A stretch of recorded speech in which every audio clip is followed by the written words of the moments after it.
കശ്മീരിലെ പൂഞ്ച് കൃഷ്ണഘട്ടി മേഖലയിൽ പാക് സൈന്യം നടത്തിയ ഷെല്ലാക്രമണത്തിൽ 3 പേർ മരിച്ചു. അമ്മയും 2 കുട്ടികളുമാണ് മരിച്ചത്. രജൌരി, മേധർ മേഖലകളിലും ആക്രമണം രൂക്ഷമാണ്. ശക്തമായ പ്രതിരോധമാണ് അതിർത്തി പ്രദേശങ്ങളിൽ ഇന്ത്യൻ സേന നടത്തുന്നത്.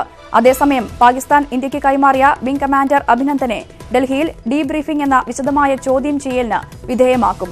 പ്രത്യേക പരിശോധനകളും ഇന്ന് നടക്കും. വിവരങ്ങളുമായി ഡൽഹിയിൽ നിന്ന് എം ഉണ്ണികൃഷ്ണൻ ചേരുന്നു. ഉണ്ണി, എന്തായാലും പാകിസ്ഥാന്റെ ഭാഗത്തുനിന്ന് പ്രകോപനം തുടർന്നുകൊണ്ടിരിക്കുന്ന ഒരു സാഹചര്യം, ഒരു അമ്മയും 2 കുട്ടികളും അടക്കം മരിച്ചിരിക്കുന്നു. ഏറ്റവും പുതിയ വിശദാംശങ്ങൾ എങ്ങനെയാണ്? തീർച്ചയായും അഭിനന്ദനെ വിട്ടുനൽകുന്നതിലൂടെ സമാധാനമാണ് ശ്രമിക്കുന്നതെന്ന പാക് പ്രധാനമന്ത്രിയുടെ പ്രഖ്യാപനങ്ങൾക്കിടെയും അതിർത്തിയിൽ പാകിസ്ഥാന്റെ പ്രകോപനം തുടരുക തന്നെയാണ്. വെടിനിർത്തൽ കരാർ ലംഘനം, ഒപ്പം ഷെല്ലാക്രമണം എന്നിവയാണ് തുടരുന്നത്.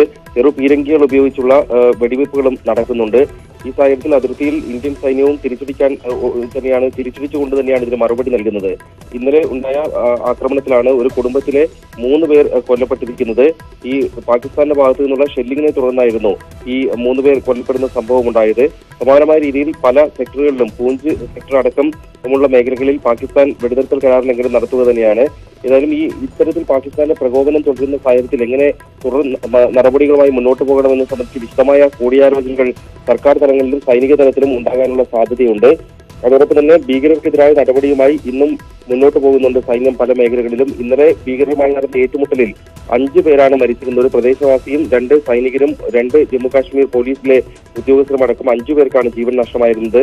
അതേസമയം ഇന്നലെ ഡൽഹിയിലെത്തിച്ച അഭിനന്ദനെ ഇന്ന് ആശുപത്രിയിലാണ് അദ്ദേഹം ഉള്ളത്. ഇപ്പോൾ സൈനിക ആശുപത്രിയിൽ. അവിടെ വിശദമായ ചികിത്സയ്ക്കും പരിശോധനകൾക്കും ശേഷം അദ്ദേഹത്തിൽ നിന്നും വിവരങ്ങൾ ചോദിച്ചറിയുകയും ചെയ്യും സൈന്യം. ഡീബ്രീഫിംഗ് എന്ന നടപടിക്രമത്തിലൂടെ കടന്നു പോകേണ്ടതുണ്ട്. പാകിസ്ഥാനിൽ വെച്ച് നേരിട്ട അനുഭവങ്ങൾ, അവിടെ മോശമായ പെരുമാറ്റം ഉണ്ടായോ പാകിസ്ഥാൻ സൈന്യത്തിന്റെയും ഉദ്യോഗസ്ഥരുടെയും ഭാഗത്തു നിന്ന് തുടങ്ങിയ കാര്യങ്ങളൊക്കെ തന്നെയാണ് ചോദിച്ചറിയുക. അതിനായുള്ള നടപടികളായിരിക്കും ഇന്ന് പുരോഗമിക്കുക.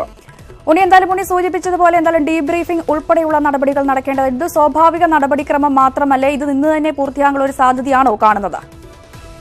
തീർച്ചയായും ഇതൊരു സ്വാഭാവിക നടപടിക്രമം മാത്രമാണ്.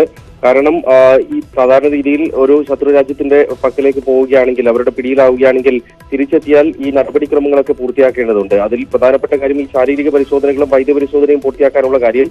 അവർ ശരീരത്തിൽ ഏതെങ്കിലും തരത്തിലുള്ള വിവരങ്ങൾ ചോർത്താനുള്ള ഉപകരണമോ മറ്റോ ഘടിപ്പിച്ചിട്ടുണ്ടോ അറിയാതെ എന്ന കാര്യം പരിശോധിക്കണം. അതിനുവേണ്ടിയാണ് മുഴുവൻ പരിശോധന നടത്തുന്നത്. മാത്രമല്ല വിംഗ് കമാൻഡർ അഭിനന്ദൻ, അദ്ദേഹം വിമാനത്തിൽ നിന്നും പാരച്യൂട്ടിലൂടെ താഴേക്ക് ഇജക്ട് ചെയ്യപ്പെട്ടതാണ്.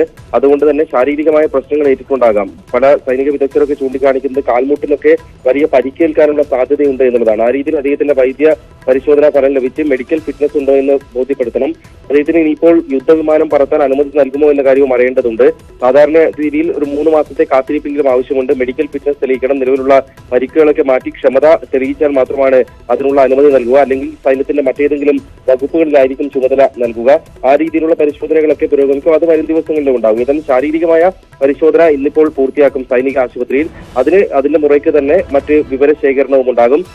ഇതിൽ പ്രധാനമായും ഇന്നിപ്പോൾ വിവരശേഖരണത്തിൽ ഉണ്ടാവുക വ്യോമസേനയുടെ തന്നെ ഇന്റലിജൻസ് വിഭാഗമാണ്.